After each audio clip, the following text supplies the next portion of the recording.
Hey everyone, welcome back to the Center Leader Podcast, where our goal is to help you live a life as a leader centered on Christ. And today I am joined with Shane Segars. Yeah. How you doing? I'm doing well. How are you doing? Doing good. You survived the weekend without Sarah? Yes. So this past Thursday, Sarah, my wife, left. Not for an extended period, just for a short period, to go visit her sister in Kentucky. So I had the boys. So Judah and Beckham were with me. We had fun. We made lots of memories. And, everybody ate. Yeah. 3 meals a day. Everybody wore clothes? Yes. Yeah, it was good. I saw you at church. You made it. You thrived. And if you don't know me, I'm very OCD and very clean freak. So when Sarah was gone, I was able to deep clean the house and felt really good about it and stuff, but almost went crazy a couple times just because, I need my wife. Yeah. She is my helpmate for sure. Yeah. And I love her, but no, it was cool. It was a good weekend. You went hiking this past weekend? I did. Yeah. Went to Oak Mountain. Went and sat at what it's called, the King's Chair or something like that on top. It was fun. Yeah.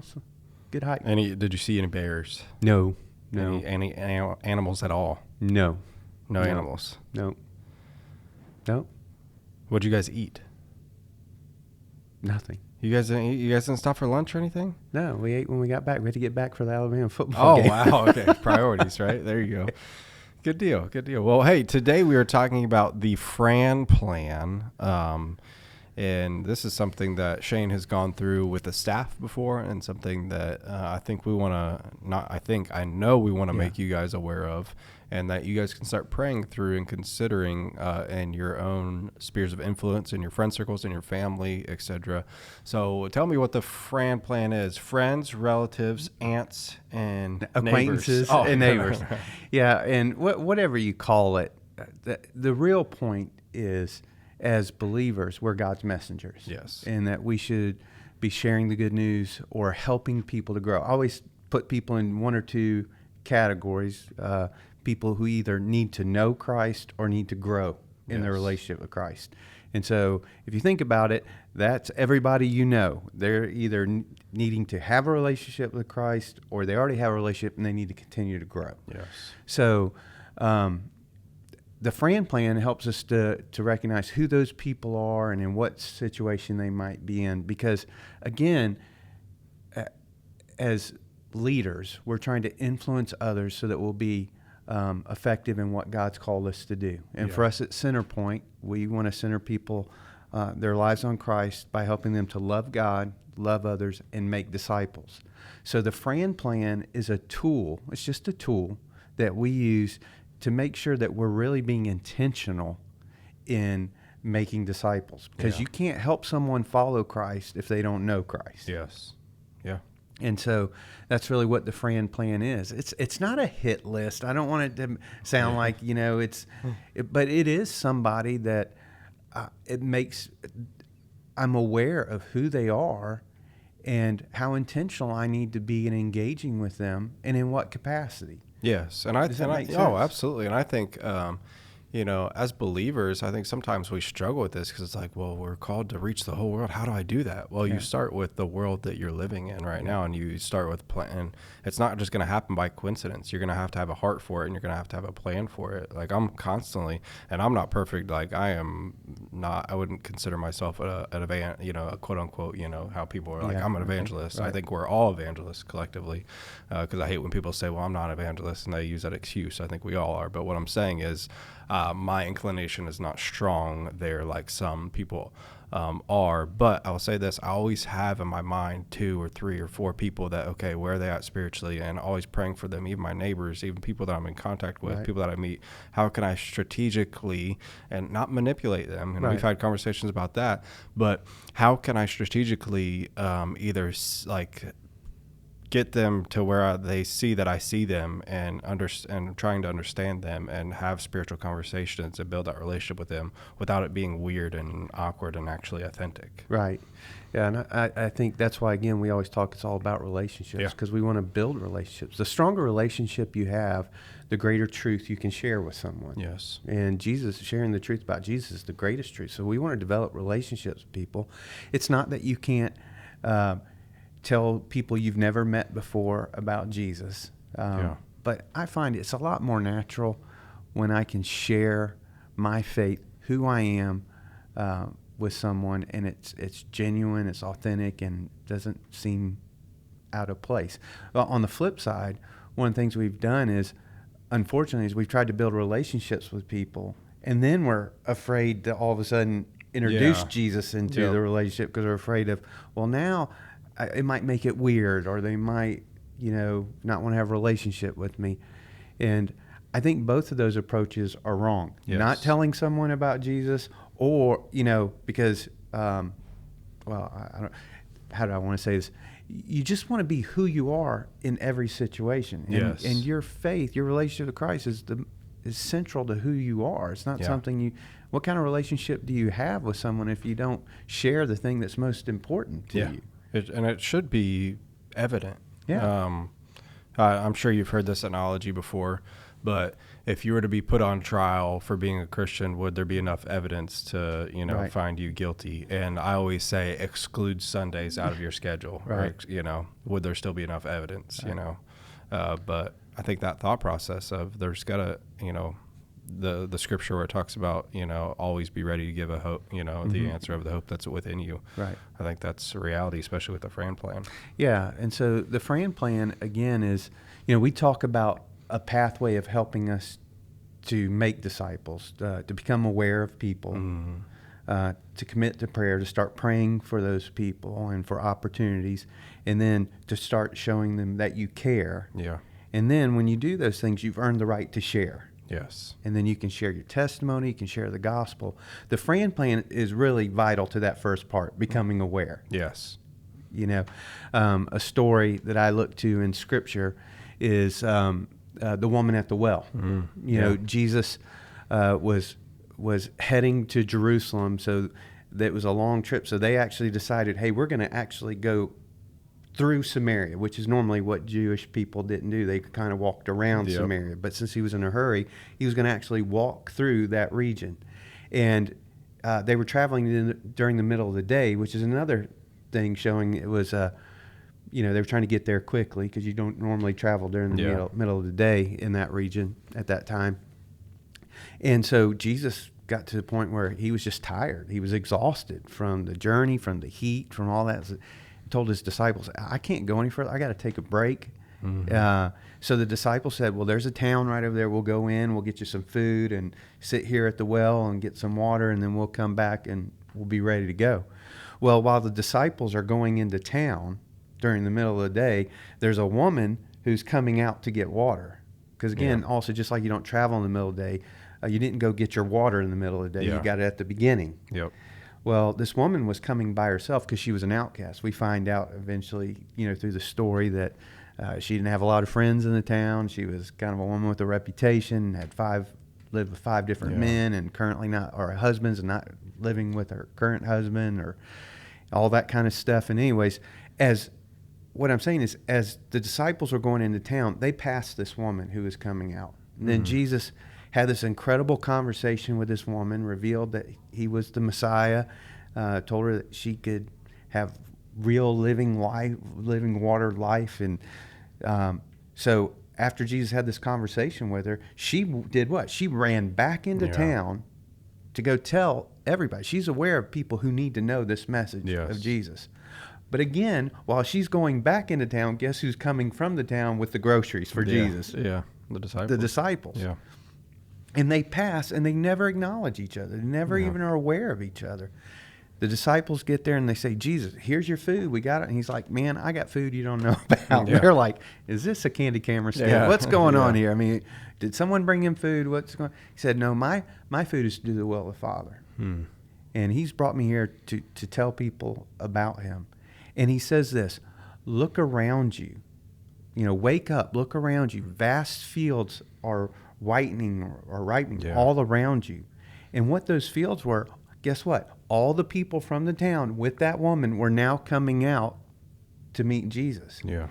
And I find myself like the disciples. I'm so busy about my task or my schedule or, my agenda, what I'm trying to get done, that I'm not even aware of the people that are all around me at times. And just like them. That's why Jesus is like, wake up, look around you. There's fields ready for the harvest all around you. and they just weren't aware of them. And so this FRAN plan is a way to All become. right, we need to stop this. This is getting way too convicting. Oh, No, you're just no. Keep going. So the FRAN plan is a way for us to wake up, Yes. to become aware. What is the potential harvest of people who need to know or who can grow in their Yes. relationship with Christ?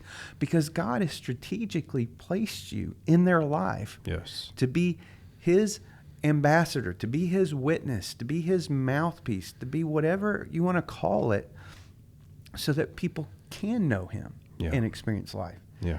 And I always think, especially whenever you first introduce this, I go back because many people start thinking, okay, like how do I just need to fill this out. But I start thinking about all the people that impacted me in the past through my spiritual walk and stuff, and even just coming to know Christ, coming to learn about Christ, and coming to obey Christ, even in different aspects of my life. I'm like, okay, all these different people that God placed in my life, it's not just happen chance in the same way, and that we get that opportunity to do that for others too, as well as has been done to us. Right. And a lot of times we think the person who has the most influence or impact on someone is a pastor or a minister. Yeah. Now, as a minister, I hope that I'm having an impact and influence on people's lives. But generally, if you start talking about who was most instrumental in you coming to know Christ or growing in your relationship with Christ, while they might mention a pastor every once in a while, it was my parents, it was a friend, it was a relative, it was a coworker. It was somebody who, like we say, is an ordinary person, just like them, in a relationship, who God used in incredibly meaningful ways for them to know Him. So because you're doing everyday life with them, you're experiencing life with them. Because ultimately, that's what gives you the most credibility as a witness. Yes, is that they see someone in their life and they begin to recognize, what is it about you that makes you different? You know, I want what you have, which is what Peter's actually writing to people when he writes in 1 Peter, that always be ready. Yeah. You know, because he starts off first by saying, I want you to worship Christ as Lord of your life. Now think about that. If you are worshiping Christ as Lord of your life, recognize Him as Lord, following Him, your life would look different than everyone else's. Yes. Yeah. And so if we're worshiping Christ as Lord of our life, we should have people all around us going, there's something different about you. What is it? Now they're asking us. That's why it says always be ready to give them an answer. Yeah. The convicting part for me was I knew that verse, but I realized for a great majority of my life, I wasn't having people coming up and asking me, hey, what is it about you? Because unfortunately, my life didn't look a whole lot different than theirs. I did what a lot of people do. You know, I was kind of one way on Sunday, and I lived another way, just going along with everyone else. And so it's so much easier to just blend in, you know, and not cause rifts or waves. But the fact is that it's not really about causing rifts, because we're not trying to just win people or dominate people. When we're following Him, we're loving people, we're serving people, we're enjoying life, we're getting the most, and people see that and they want that because they're trying to find satisfaction in this life. They're just looking in all the wrong areas. But when you really have a relationship with Jesus and you really are trusting Him and following Him, He changes you. Yes. And then you stand out like a bright light in a dark night. And people are drawn to that. Yeah. And so the FRAN plan, again, is I want to encourage you to really worship Christ as Lord of your life and live for Him.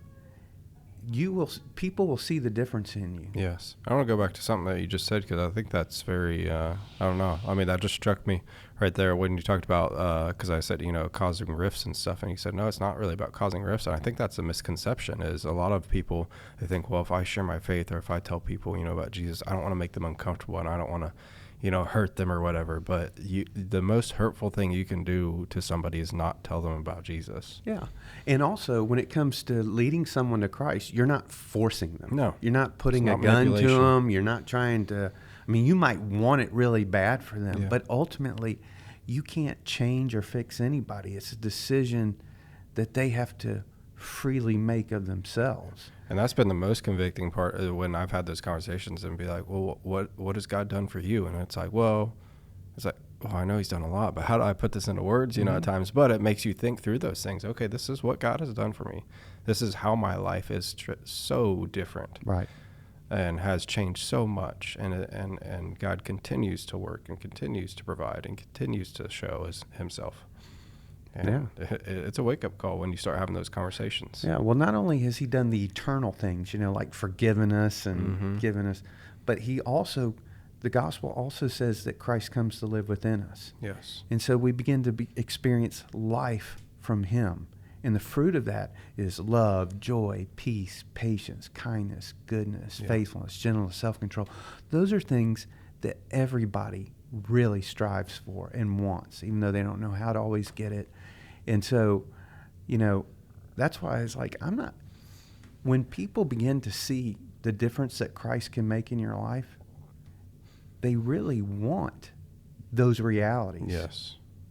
And when you've experienced Christ in a truly life-transforming way, now we're not just talking about ideas like, well, I hope this all will work out in the end. We're talking about what we confidently know.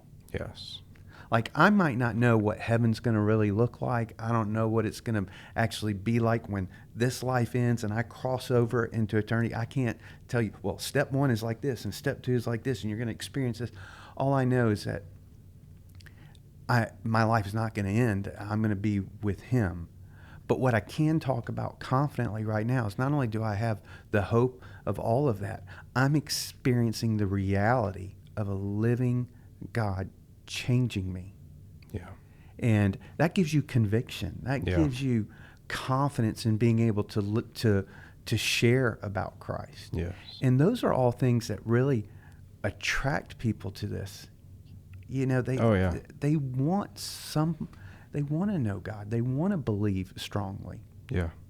And so I believe just having a relationship with someone who is an authentic believer is the most important way or most impactful way that we can influence other people. Yeah.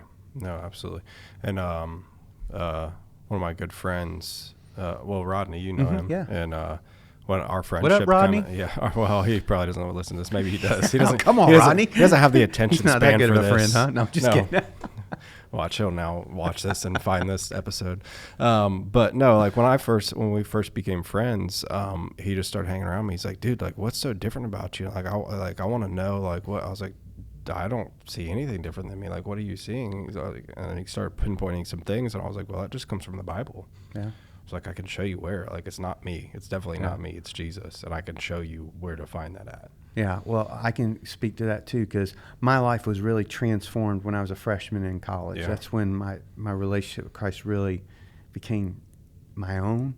And I went to college with about 7 people from my hometown, and we were friends, but over those 4 years, every single one of them came to me and said, all right, what's going on, Shane? You're not the same person that you were in high school. There's something different. And through that, I was able to have lots of conversations, and most of them either came to know Christ or really were encouraged to pursue Christ on their own from that, simply because they recognized the difference. Something was changed in me. Yeah. So getting back to the FRAN Plan, because we are God's witnesses, and it's such a joy to be able to share the good news with people. Again, I remember when it was always scary because I felt like I had to win some kind of argument. That's not it. We're just talking about what we've experienced and know. But the FRAN Plan helps me to identify the people, because I don't want to be like the disciples, just going through and totally missing the woman at the well or the people that God's brought in my life. So, FRAN, friends, relatives, acquaintances, neighbors. Basically, what I do is I just try and think, who are all the friends in my life that God, I want them to know you. Yes. Or I want them to have a deeper relationship with you. I don't have to, it should just be kind of natural. I mean, I would pray about, God, help me to see who are the people, who are those friends that I feel close. But I'm sure you already know who they are. Yes. Yeah. And then all I do is I list them. And then, because I'm going to be praying for them, because I can't change their heart. Only God can change their heart.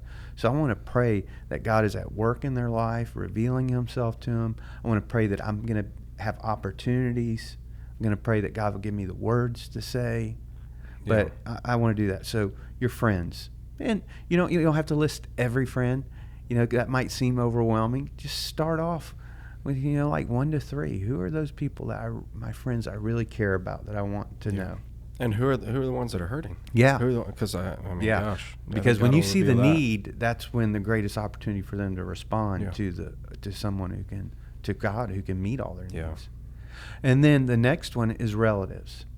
So I expand the circle.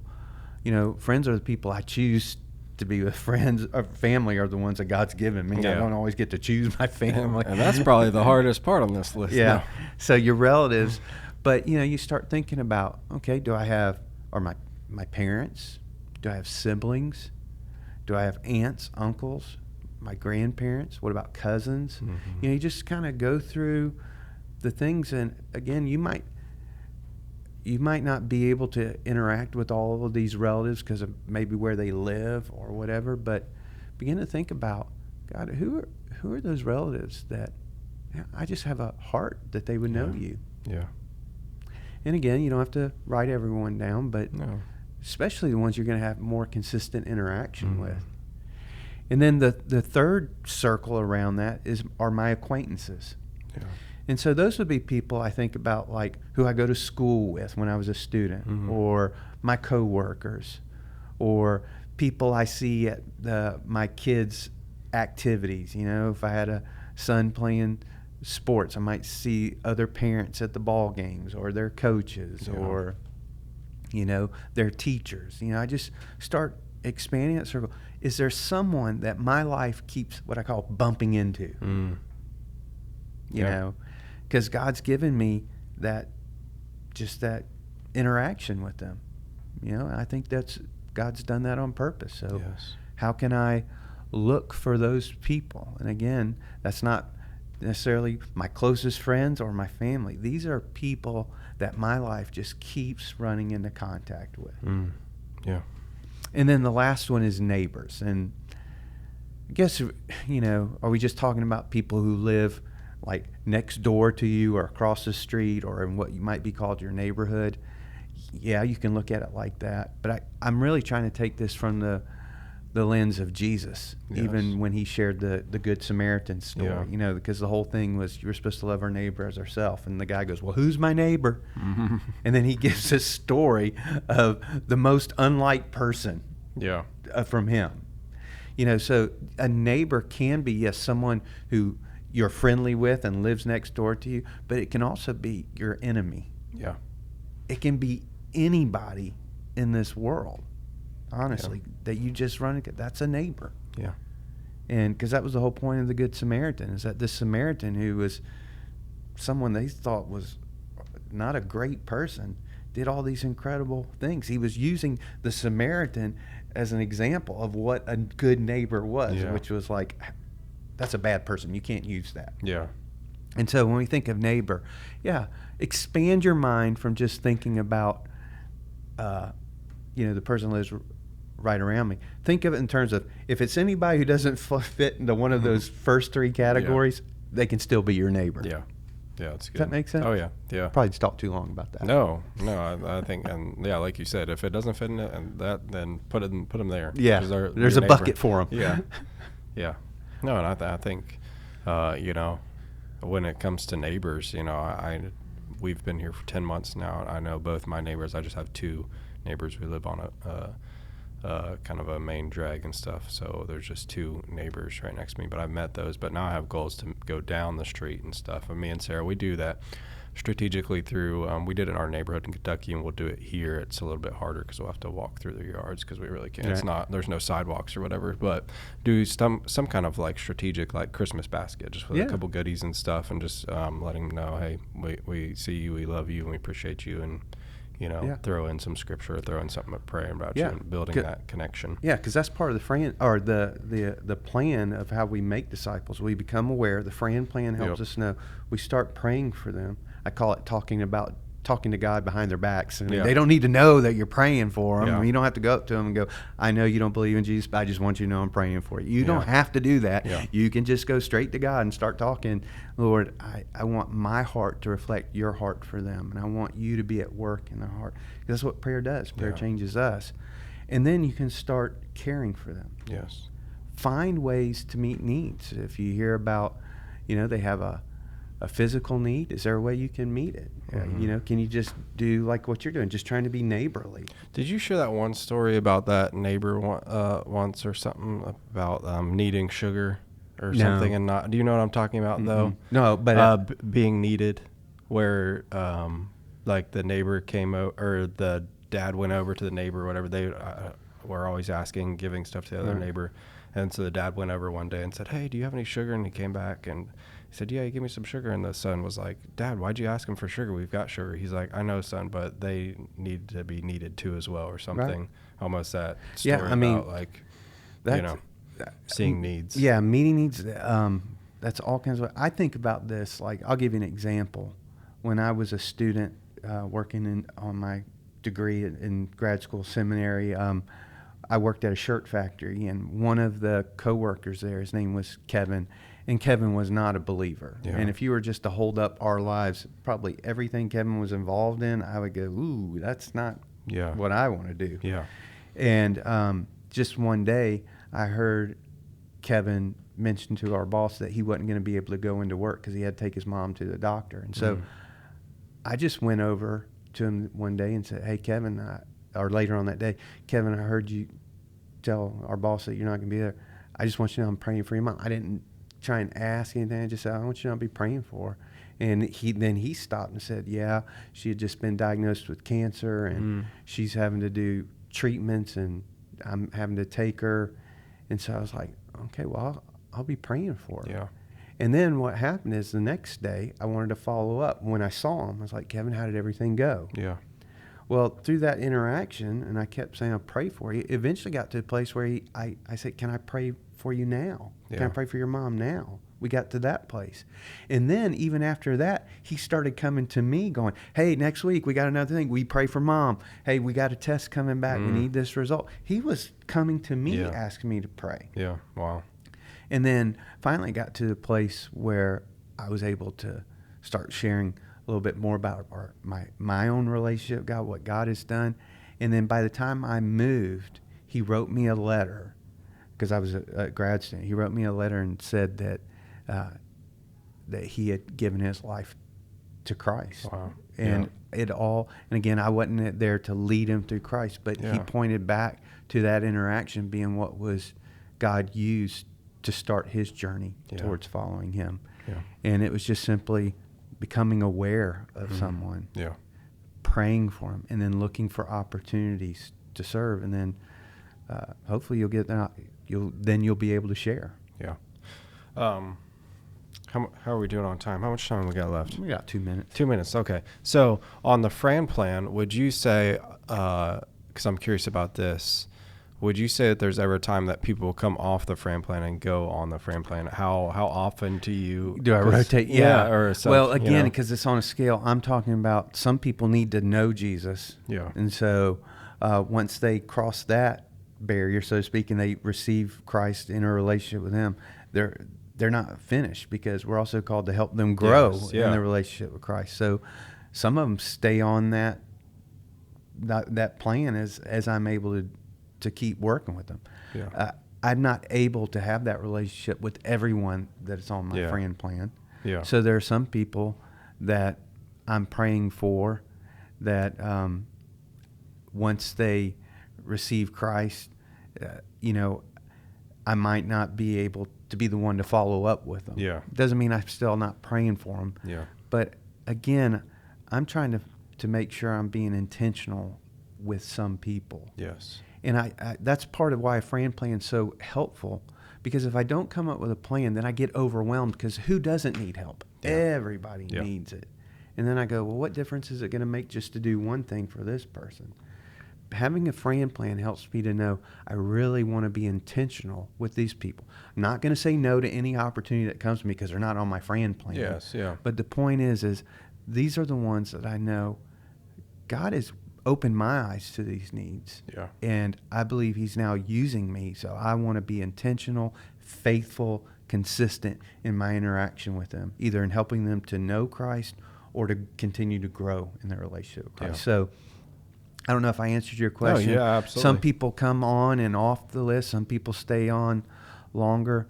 But the reality is I'm just trying to take advantage of the opportunities that I'm having in continual interaction with these people. That's good. I want to do a follow-up episode too with you on this, and even talking through how much time you give each person and how to even navigate that and stuff. Yeah, and I'll so, tell you, it's just real quick. Yeah, it's not a scientific formula. Mm-hmm. God puts them on my heart. I pray for them. I don't always try and engineer interaction with people or even engineer or try and plan certain outcomes. I find that when I start praying for them, I'm a lot more aware of them. Yes. It's like the idea of, when you buy a car and you think, man, this is a great, I love this car. And all of a sudden you start driving down the road and you see 4 cars just like yours. You never saw it before, but you see it now because you're aware of it. Yeah. I think prayer does that with people. The more we're praying for them, the more we'll see those opportunities. And I don't have to engineer them. I just have to step into the ones that God gives me. And I want you to know God will do that. Yeah. So, and that's what a leader does is they take the initiative to follow what God's leading them to do. Absolutely.